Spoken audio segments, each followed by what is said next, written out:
حاشر الأموات سبحان راحم العبرات. بسم اللہ الرحمن الرحیم. آج کی ہم ویڈیو میں تیسرا سپارہ شروع کر رہے ہیں اور تیسرے سپارے میں سورہ بقرہ ہی چل رہی اور اس کی ہم آیتوں کو جو ہے وہ پڑھیں گے. سب سے پہلے سپارہ جیسے ہی کھولا ہے تو اس میں درود تنجینہ لکھا ہوا ہے، پہلے اس کو پڑھتے ہیں. آپ تمام تر لوگ بھی پڑھیں اس کو میرے ساتھ.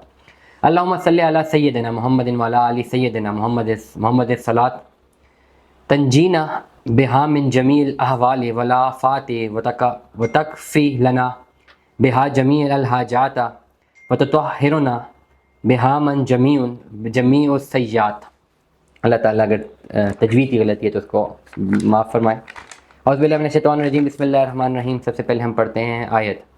تلک الرسل فضلنا بعضهم على بعض منهم ومن کلم اللہ ورفع بعضهم درجات وآتینا عیسی ابن مریم البینات وأیدناہ بروح القدس ولو شاء اللہ ما اقتتل الذین من بعدهم ما جاءتهم البینات ولكن اختلفوا فمنهم من آمن ومنهم من كفروا ولو شاء اللہ ما اقتتلوا ولكن اللہ یفعل ما یرید.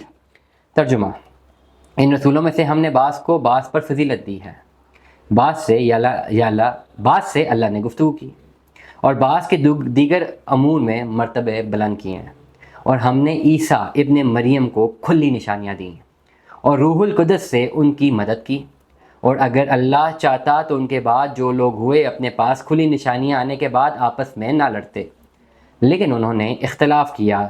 ان میں سے بعض ایمان لے آئے اور بعض کافر ہی رہے، اور اگر اللہ چاہتا تو لوگ باہم جنگ و قتال نہ کرتے، لیکن اللہ جو چاہتا ہے کرتا ہے. اے مومنو، جو مال ہم نے تم کو دیا ہے اس میں سے اس دن کے آنے سے پہلے خرچ کر لو جس میں نہ مال کا سودا ہو اور نہ دوستی اور سفارش ہو سکے، اور کافر تو ہیں ہی بڑے ظلم کرنے والے ہیں. اللہ ہی معبود ہے پر حق ہے، اس کے سوا تو کوئی معبود ہی نہیں.